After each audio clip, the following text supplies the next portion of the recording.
Hello, ladies, gentlemen, and fake therapy dogs, and welcome to The Struggle, a news talk show with nowhere near as much passion as a Nick Kyrgios rant. I'm your host, Pauline. Welcome. Tonight, we discuss poor porn stars' education expenses and what on earth Shiraz has to do with getting a home loan.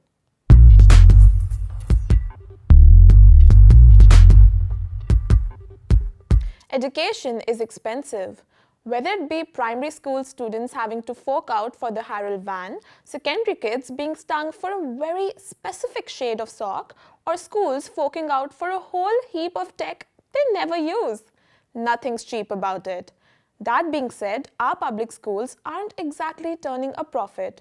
In fact, along with investing in newspapers, Bitcoin, and student-run satirical news shows, it's probably one of the worst ways to make money. So, what happens when these schools need new buildings? Well, you get schools begging to old ScoMo and the education department like they're in a Dickens novel. Please, sir, I want some more. But thanks to the ABC, we now know where this money is going. And we're all shocked to hear that it's the already affluent, high-profile, prestigious schools that are getting most of the money. It's going to schools like Caulfield Grammar, who must be really struggling because they've only got 5 different campuses, including one in China. But it's okay because they definitely need it.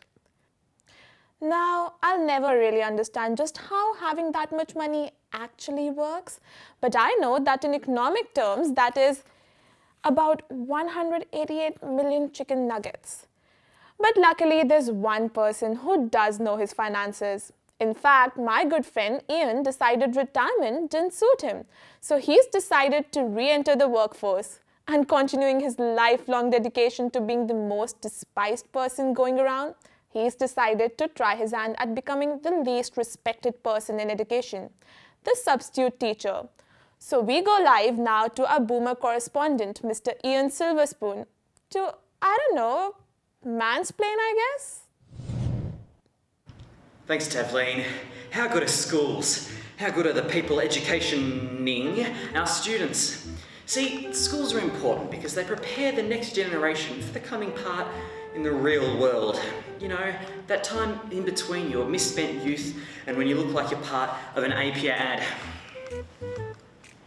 See, it's important that we invest in schools. Between 2013 and 2017, Australia spent $22 billion on capital for new buildings in schools. And these are for basic stuff that every student needs, like an orchestra pit, or an Olympic-sized swimming pool, or facilities for an on-site barista. I mean, how is my niece going to be able to sit through her flute training if she isn't holding a nice, crisp, flat white? She's just not going to do it.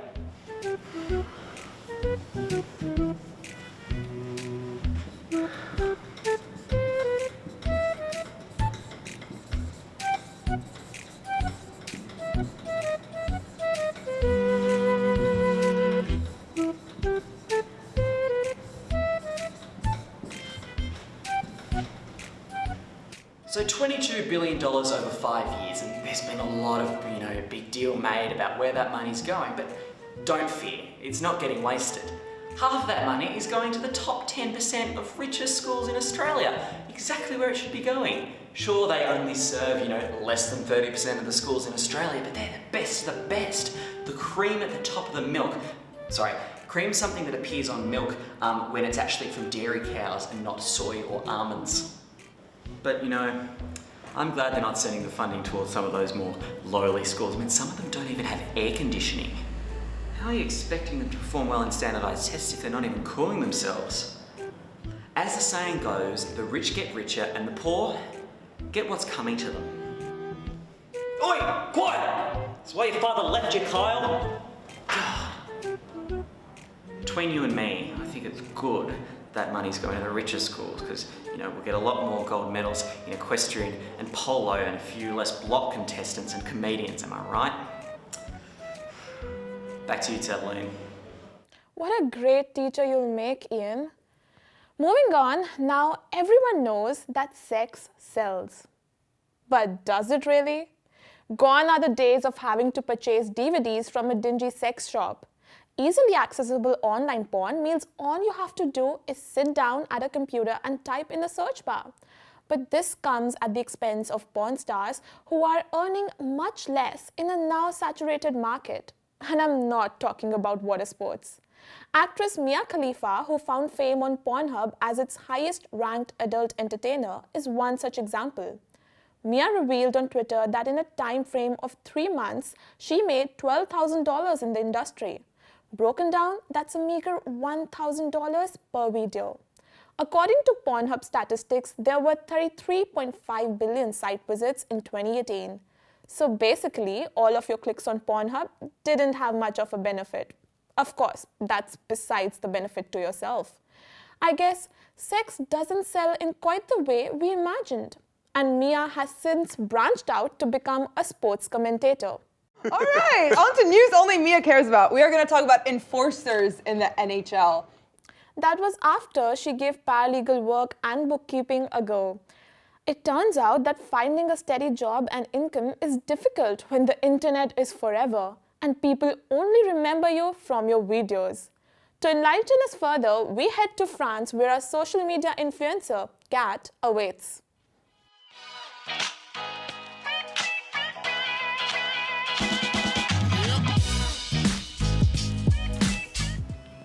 Hey guys, thanks for watching my channel.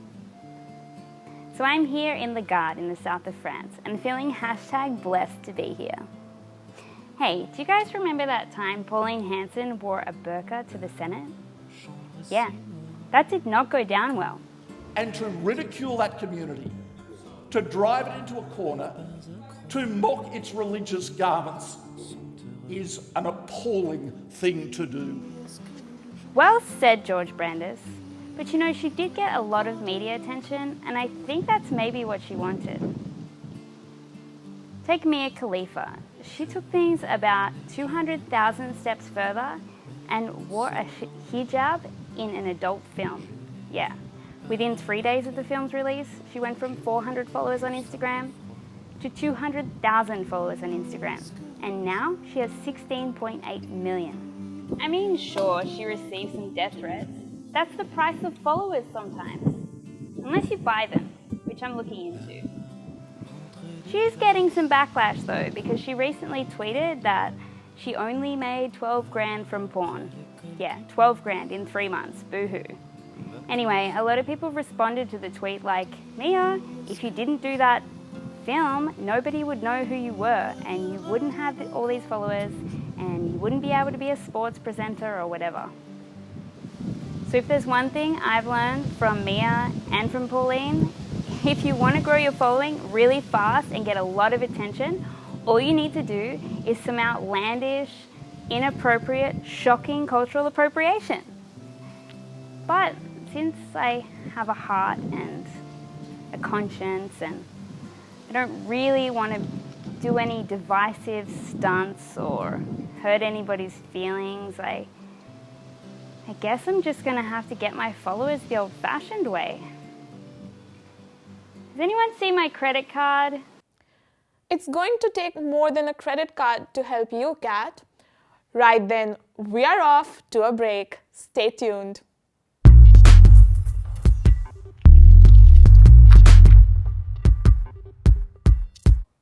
Welcome back. Avocados, Shiraz and Wagyu beef. All things millennials can't have when saving for their first home. Not only do you or the bank of mum and dad need a spare $30,000 to $50,000 to get a loan, you'll also have to meet with bankers who'll bury you in endless paperwork. After being interrogated about your financial decisions, banks will then plug your income, postcode, household size, and lifestyle category into the HEM calculator or household expenditure measure to decide whether or not you deserve a loan. The problem is this controversial estimate doesn't factor in people's real-world spending habits. So it doesn't consider whether someone buys their cappuccino brewed from the priced coffee beans infused with the anal secretions of a wild civet cat or their local 7-Eleven. According to financial advisor Angus Woods from Advisor Ratings, the HEM was introduced about 10 to 15 years ago when banks didn't have the level of consumer data they have today. Despite this, the Banking Royal Commission hasn't abolished the estimate altogether. In fact, its validity was tested last week when ASIC took Westpac to court. ASIC had accused Westpac of irresponsible lending because the bank used the HEM estimate to automatically approve home loans instead of actually checking people's spending habits. ASIC alleged that the bank could have approved people for loans they couldn't afford to pay off. So for more, we go now to Emily, who as our millennial correspondent has been keeping an eye on her spending habits of late. Welcome back to Ima Millennium, Get Me Out of Here. Now, we all know how important personal spending is for getting a home loan, which is why I myself have been cutting back on my own personal spending now for about a year. So I don't want to brag, but I'm probably going to be getting that home loan pretty soon. Yeah, I've just been like cutting down on my Uber Eats. I've deleted that app. I've cancelled my gym membership. Taken a couple of cold showers now for a couple of months. But it's been rough. It's been rough, but it'll all be worth it. No, not quite, Emily. Sorry, what do you mean? You still won't be able to get a home loan. Why not? I won't be able to get a home loan. Well, the judge in the Westpac hearing found that spending habits won't necessarily impact your ability to afford a loan. My spending habits won't affect my eligibility for a loan? Yes. You mean I've been taking cold showers now for at least a solid 3 months and it has no impact whatsoever? Yep. So I could spend as little or as much as I want and I still wouldn't be eligible for a home loan?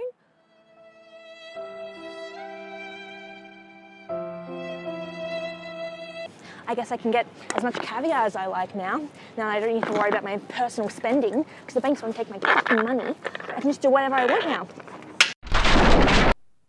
That's right, Emily. Unfortunately, Justice Nai Perum ruled that people's spending habits won't necessarily dictate their ability to afford a mortgage, as most people will find ways to stinge for their loan, which is true unless you're living near the poverty line. And as to how much people will be expected to scrimp to keep a roof over their heads, well, that's one for the politicians. So you might want to go easy on that caviar for now. Dogs. They're perfect, right? Wrong. Hold on, I'm not saying this. Fine. Wrong. Behind their adorable facade lies a sinister underground world of lies, deception, and broken hearts. The Washington Post has reported on a trend of men using other people's dogs for photos on dating apps like Tinder. It's a move known as dog fishing. Like catfishing, but more literal. Not that literal. Some believe a dog makes them look nurturing to potential partners, while others say it's deceitful to fake dog ownership.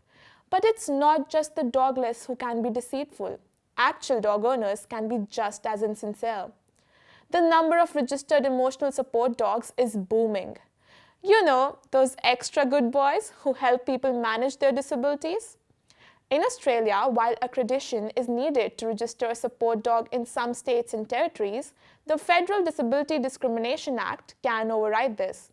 So untrained dogs or unqualified users can impact the treatment of those who really need the service. To help us with these dog-related issues, the struggle met with, is this right? Yeah, the struggle met with Denise from HR. Tinder. It's one of the best resources to find a human. To provide some expertise, I spoke to Denise, a human resources manager. Why are you in the car park? I'm in the car park. Oh, well, the team wanted, some DFT. DFT? Denise free time? Yeah, she just sucks the life out of the office. We just need to get her out of there. They think I'm working too hard, so better for me to get out of the office for a bit. Can you explain the dog situation on Tinder? Oh, I think it's absolutely terrible. These men are using photos of their dogs, these poor dogs, in their Tinder photos in order to get, the benefits. I think it's absolutely shocking, and usually people who have dogs are very likable and everyone likes them. I have a dog. You have a, since when do you have a dog? I've always had a dog. What's your dog's name? Yeah, the other day she was talking about, I don't know, feral hogs or something, and I thought she said dogs. And then I asked her about it, and I think she was just so happy that someone actually acknowledged that she was there, and now she keeps sending me all these photos of dogs that are clearly not hers. The dogs, they really should have their own resource manager, like an animal resource manager. I think I myself would be very good as an animal resource manager. Yeah. Are you even a good human resources manager? Oh, you have to ask my team for that. I love Dennis. I loved it when he was annoying his neighbours in that one movie in the 80s. Just Denise. Denise. Oh, you mean... Can you explain these emotional support dogs? These people are using their dogs as, therapy dogs, emotional support dogs, when they don't have the correct qualifications. It's as they say. What do they say? That it's not on, that these dogs, from a human resource manager perspective, it's not on that these dogs are underqualified to be emotional support dogs. That's what they say? It is what they say. So what can be done about all this? That's a great question. Thank you. Okay, see you later. Wow, Denise, maybe you should consider working out of the office permanently. Anyhow, we are off to another quick break.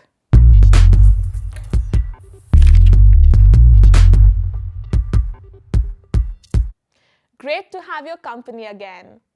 Moving on to more food-related crises, and Gruyere, Prosecco and Scotch beef are all caught in the middle of an expensive diplomatic sandwich. With Australia trying to strike up a free trade agreement with the EU, Europe wants to secure the exclusive rights to the names of more than 400 foods and spirits. And down under, there's a particular fear that feta will no longer be called feta, potentially joining the list of names restricted from Australian use alongside champagne, Stilton and Andrew G. But while the changing of a product's name can be disappointing, much like when we all shed a tear when beloved iSnack 2.0 became Cheesy Bite, the opportunity for a new name arises.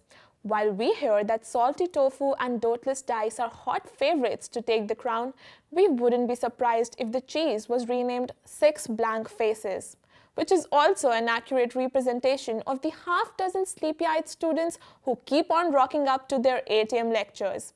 Good on you! The main idea behind these naming restrictions stems from geographical indications, or GI, meaning only products sourced from particular locations in the world may carry the reserved name.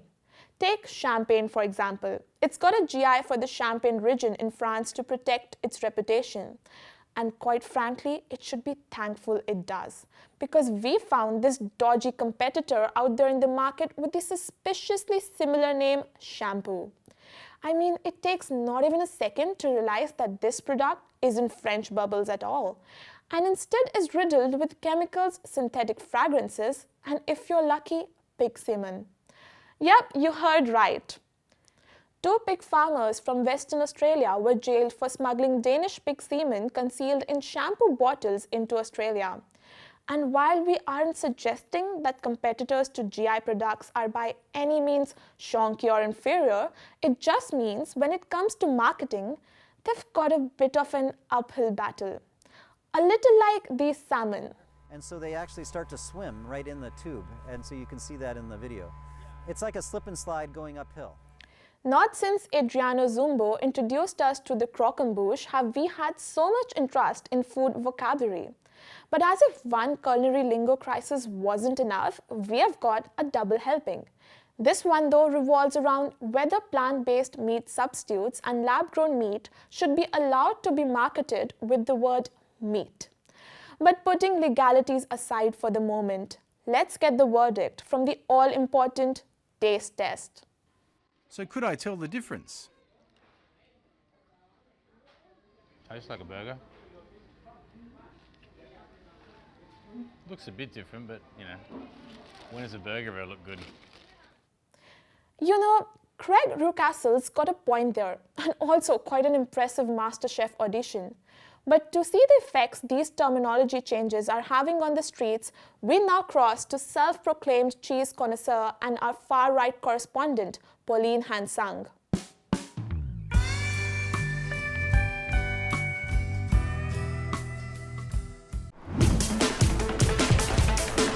They're after me, they're coming for me. The vegans, they're coming for me, the vegans. The vegans are after me because I stole their cheese and I put it in a bucket and now they're getting me and I don't know what to do with my bucket of cheese. Our farmers are getting ripped off once again just because they can't sell their products under their rightful names of Scotch beef or feta. But you know, it doesn't really matter to me because I'm never gonna eat Greek salad. That's just way too ethnic and exotic for me. But this is just a protest against free speech. And you know what I'm doing? I stole some cheese from vegans. And you know what I'm gonna do? I'm gonna eat it. The leftists, they're rewriting the dictionary, all right? They don't own words. They can't make us stop saying certain words. How dare they? What would our queen, Pauline Hanson, say to us, huh? What would she think? But do you know who I do have beef with? Vegans. That's right. You vegans think that you can name your products after frankenfood like soy meat or bacon. You're destroying the integrity of meat in Australia, okay? Meat is an important part of human history. How dare you think about something like that? It just doesn't make sense at all. It really doesn't. It really doesn't. I don't understand why you do so. Can I just have a moment? Wait, just have a moment of. Oh.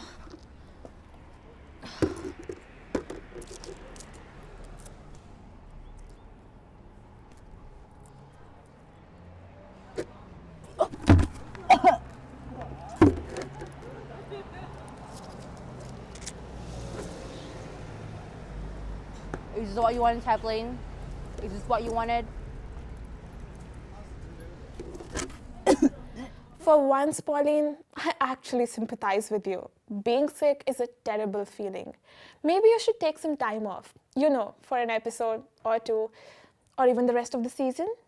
However, on that note, it's time to pull up stamps on this episode. Thank you so much for watching. Please like, share, and give us your replacement names for feta in the comments below. But for now, the struggle, it's real.